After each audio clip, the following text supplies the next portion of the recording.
رومیوں نے عیسائی مذہب قبول کرنے کے بعد یورپ اور شام میں یہودیوں پر زندگی تنگ کر دی تھی۔ انہیں دربدر کیا، ظلم کیے، ذلیل کر کے رکھا اور ان کا قتل کیا۔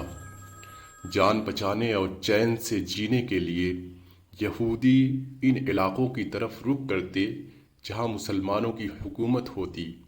رومیوں کے عیسائیت قبول کرنے کے بعد بیت المقدس سے یہودیوں کو نکالا گیا اور ان کی عبادت گاہیں تباہ کر دی گئیں۔ اس کے بعد حضرت عمر کے دور خلافت میں بیت المقدس کی فتح کے بعد یہودیوں کو شہر میں آنے جانے کی اجازت ملی۔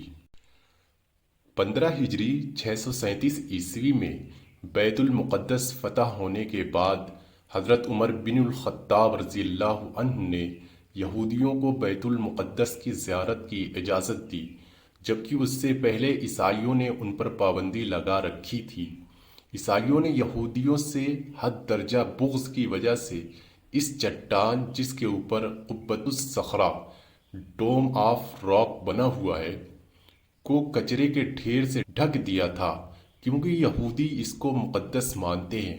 اس چٹان کے اوپر سے کچرا امیر المومنین عمر رضی اللہ تعالیٰ عنہ نے اپنے ہاتھ سے صاف کیا۔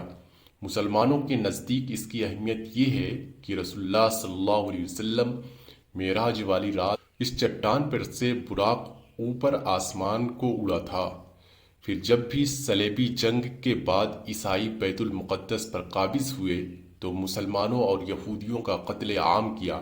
سلطان صلاح الدین ایوبی کے بیت المقدس فتح کرنے کے بعد اور بعد میں طویل عرصے تک سلطنت عثمانیہ کے زمانے میں یہودی تھوڑی تعداد میں رہے، لیکن عیسائی ظلم و ستم اور ذلت و خواری والی زندگی سے بہتر حالت میں رہے۔ 19ویں صدی میں یورپ اور روس میں یہودیوں کے خلاف عیسائیوں میں شدید نفرت اور مظالم پھر سے ابھرے۔ ان حالات میں یہودیوں نے عیسائیوں کے ظلم سے تنگ آ کر نقل مکانی کی۔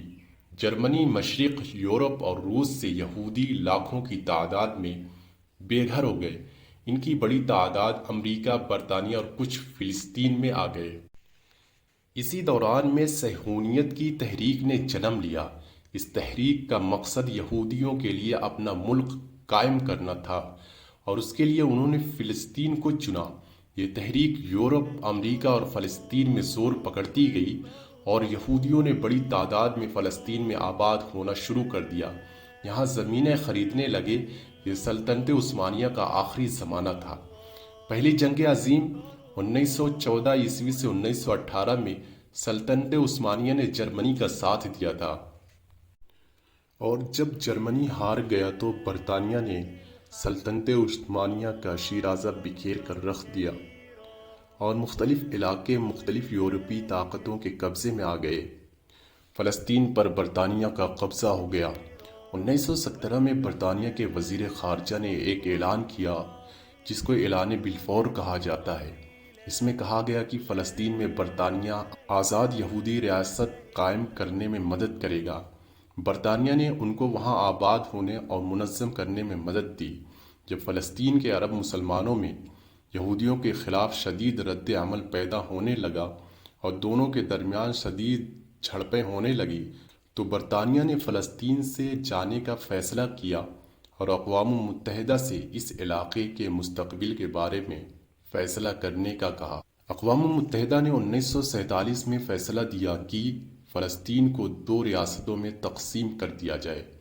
مغربی علاقہ جہاں یہودیوں کی اکثریت آباد تھی وہاں یہودی اسرائیل کی ریاست قائم کرے اور مشرقی علاقے میں فلسطینی عرب مسلمانوں کی ریاست قائم کریں، جبکہ بیت المقدس اقوام متحدہ کے کنٹرول میں رہے۔ یہودیوں نے اس فارمولے کو قبول کر لیا، جبکہ فلسطینی مسلمانوں اور عرب ممالک نے اپنے درمیان میں ایک یہودی ریاست کے قیام کو یکسر مسترد کر دیا۔ یہودیوں نے 14 مئی 1948 کو اسرائیل کے قیام کا اعلان کیا تو اسرائیل اور عرب ممالک کے درمیان جنگیں چھڑ گئی۔ یہ جنگیں 1967 تک چلی۔ جنگ کی شروعات میں اسرائیل نے مغربی بیت المقدس پر قبضہ کر لیا اور فلسطین کے کچھ اور علاقے بھی اپنے قبضے میں کر لیے۔ بقیہ فلسطین کے مختلف علاقوں پر مصر، شام، لبنان اور اردن کا قبضہ ہو گیا۔ بیت المقدس کا مشرقی علاقہ، جس میں حرم شریف اور مسجد اقصیٰ سمیت مقدس مقامات ہیں، اردن کے قبضے میں تھی۔ یہ صورتحال 1967 تک قائم رہی۔ 1967 کی عرب اسرائیل جنگ کے اختتام پر اسرائیل کا پورے فلسطین پر قبضہ ہو گیا۔